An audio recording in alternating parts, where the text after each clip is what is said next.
Hernández, presidente de la sociedad en quien todos los socios se adoran. No tenemos palabras bastantes para aplaudir esa hermosa asociación, creedlo. Ese es el camino de verdad, el camino seguro de llegar a la reforma social. La sociedad futura no será sino una cooperativa inmensa compuesta de innumerables cooperativistas federados. La fuerza, el poder de la clase obrera, su libertad, su redención, todo lo que elevará y dignificará al obrero depende de ese género de sociedad. No le faltaba razón a quien esto escribiera, porque en la actualidad la economía social supone un destacado porcentaje del Producto Interior Bruto de este país. Después, en 1895, el periodista del periódico El Liberal escribió: «Llego a Madrid después de mi rapidísimo viaje por la provincia de Huelva con la mente cargada de recuerdos y el alma, ¡ay, el alma!, llena de desengaños. Me traje en la maleta todos los recuerdos: Tarsis, mina riquísima de cobre, administración modelo. Es la mina más antigua de la provincia y fui atendido por el señor Dadefort y me enseñaron toda la belleza de sus minas». Hace mención a los libros contables, a la primera caja de ahorros de España creada en Tarsis y a todas las excelencias de este centro minero. El periodista José de la Loma lo firma en Madrid el 24 de febrero de 1895. Recoge también Juan unos datos muy curiosos sobre los nacimientos y las defunciones, donde el jefe de estas inscripciones no solo mencionaba los nombres de los nacidos o finados, sino destacaba su credo espiritual y político. Así indicaba, por ejemplo, inscripción civil del niño Jesús, hijo de Jesús y de María, libre prensadores entusiastas. Inscripción de la niña Luz, hija de Basilio y de Dominga, bravos libre pensadores. Sabrán ustedes desde ahora cómo y por qué quebró la compañía que explotaba el Lagunazo. Conocerán el porqué de las primeras huelgas mineras por el asunto de las teleras o calcinación al aire libre que tanto daño hizo a la agricultura. Verán fotos de las primeras locomotoras, de la construcción del ferrocarril, de la producción de Sierra Bollones y la apertura de Almagrera. Un sinfín de datos importantes sobre nuestra historia. Ahí en el libro está todo. Me siento especialmente orgulloso de Juan Limón por su excelente trabajo en favor de nuestra actividad histórica. Con este libro de estudio y consulta avanzamos y evolucionamos. Los pueblos no solo han de tener vida, sino también han de saber contarla y escribirla. El bueno y tímido Juan, hijo de Juan José y de Rafaela, como sabéis, miembros ellos perennes y queridos de nuestra mina, nos abre unas puertas infinitas y, al igual que él, fíjense que en un plazo de unos meses se presentarán en Tarsis 5 libros sobre nosotros. Alguien con cierto cinismo y quizás mucha envidia me comentó hace unos días: ¿es que ahora toda la gente en Tarsis sabe escribir libros?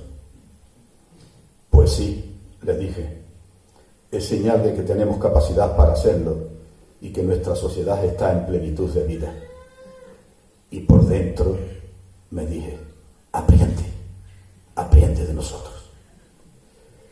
En unos días ocuparán este estrado Paco Durán y Simón, y otros ya lo hicieron, para presentar sus libros.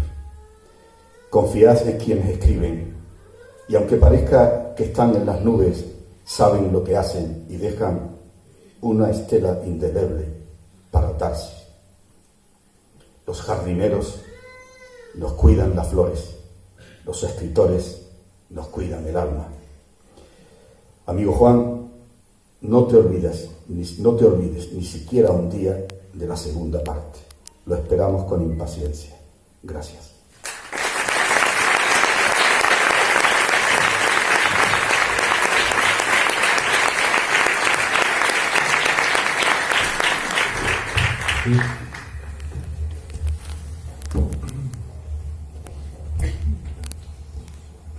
Buenos días amigos y amigas, compañeros y compañeras, bienvenidos todos.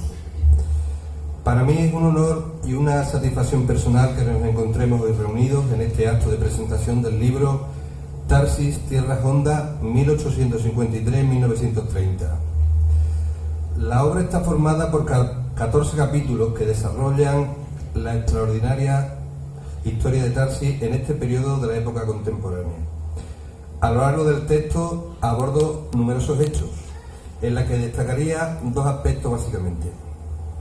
Por una parte, la narración de los acontecimientos históricos tal y como ocurrieron, o al menos tal y como se relatan en los numerosos documentos que me han servido de guía y referencia, como por ejemplo la prensa histórica, las actas de los consejos de administración de las compañías, los informes, etc.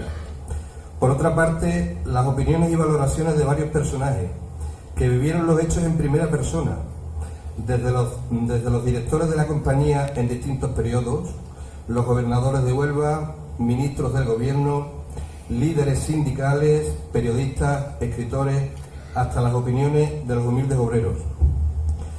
Las minas de Tarsis ya fueron explotadas desde hace 2500 años por tartesos, fenicios y romanos, que nos dejaron numerosas muestras de su intensa actividad con numerosos pozos y galerías, grandes escoriales, herramientas de trabajo, estatuas y los restos de un antiguo poblado hallado próximo a la costa de Filón del Oro.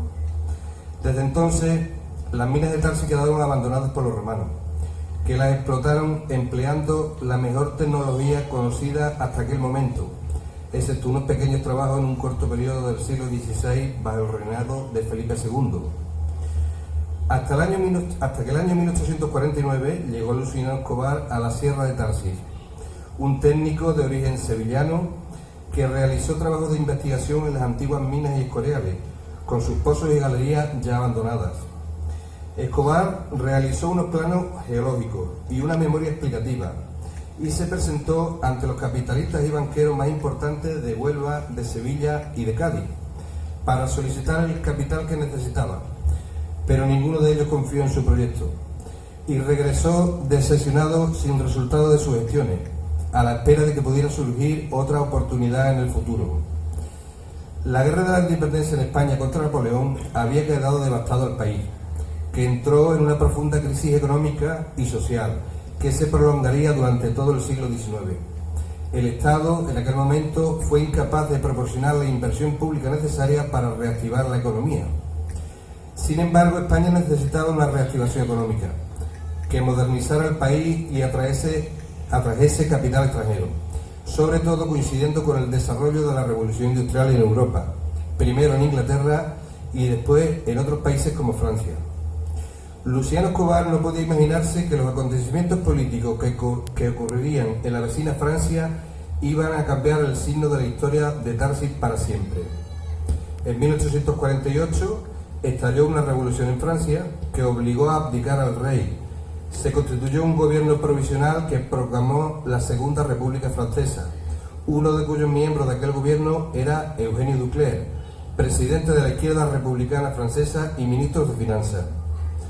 En 1851, Luis Napoleón da un golpe de Estado que obligó a muchos republicanos a abandonar la política de forma provisional y a reanudar sus actividades profesionales, como el citado anteriormente Eugenio Duclerc, que se marchó a España por este motivo para dedicarse a la construcción de ferrocarriles y negocios mineros junto a otros socios. Los socios contrataron al joven ingeniero de ferrocarriles Ernesto de Ligny, que llegó a Tarsis en 1853 para investigar las viejas minas romanas y la posibilidad de ponerlas de nuevo en explotación. Antes de emprender su viaje, de Ligny ya sabía que se encontraría con unas importantes minas abandonadas por los romanos, pero no se imaginaba la grandeza que se le iba a presentar ante sus ojos. Enormes escoriales, extensos terrenos colorados, innumerables pozos antiguos, enormes masas de pirita cobriza. Sus moradores le habían conservado el nombre de Sierra Tarse, y con este nombre figuraba en los documentos públicos del propio Ayuntamiento de Alorno. Esta sierra, decía de Ligny, contiene inagotables depósitos de cobre, inmensos vestigios de la explotación pasada cubren sus faldas. No había duda, era Tarsis, con toda su corona metálica. Al emprender la restauración de tamañas minas, era para mí un deber devolverle su antiguo nombre, y llamé al grupo principal Minas de Tarsis, no por mero capricho, sino obedeciendo a la tradición tan patente de los siglos. Inmediatamente se constituyó la primera sociedad francesa, llamada Ducler y compañía, que después de una serie de dificultades quedó disuelta a los 2 años, a la que le sucedió la segunda compañía francesa, llamada Compañía de Minas de Cobre de Huelva, que transportaba el mineral hasta Corrales en mulos y carros, y a los 2 años, en 1857, ya presentó el primer proyecto para la construcción de la línea de ferrocarril y un segundo proyecto en 1863, aunque no pudo realizarlo ninguno de los dos. Esta compañía francesa estuvo plagada de dificultades, que le llevó a buscar otros mercados internacionales, como el mercado británico, donde negoció el arriendo de las minas a Charles Tennant, un poderoso empresario de la siderurgia británica.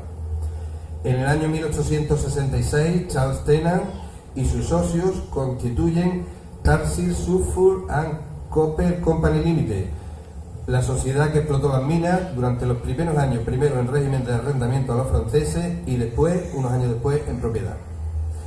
Charles Tennant fue el primer presidente del Consejo de Administración con sede en Glasgow, Escocia, y aplicó a la gestión de la compañía uno de los rasgos más acusados de su propia personalidad, la autosuficiencia. Así describía la personalidad de este hombre una de sus hijas, llamada Margot, que fue condesa de Oxford.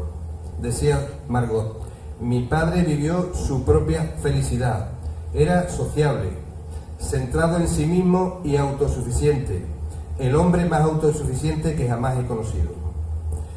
Hasta 1872, los obreros de Tarsis se habían caracterizado por su ingenuidad en la conciencia de clase obrera y la lucha por sus intereses laborales, hasta que un tornero de hierro en los talleres de Filón Norte, llamado Cristóbal Pérez, se afilió a la Asociación Internacional de Trabajadores, AIT, y fundó la Federación Local de Tarsis.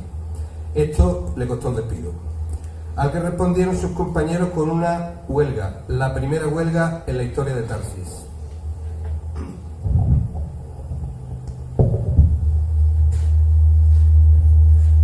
El martes fue despedido de los talleres de la mina de Tarsis el compañero Cristóbal Pérez, tornero en hierro, el cual, con una constancia digna de mencionarse, había conseguido asociar más de 200 obreros, de los que actúan en aquellos talleres. En el momento de comunicarle esta orden, entró este en los talleres y exclamó: compañeros, mi dignidad está tirada por el suelo. A vosotros toca recogerla. En aquel mismo momento le siguieron todos los operarios del taller.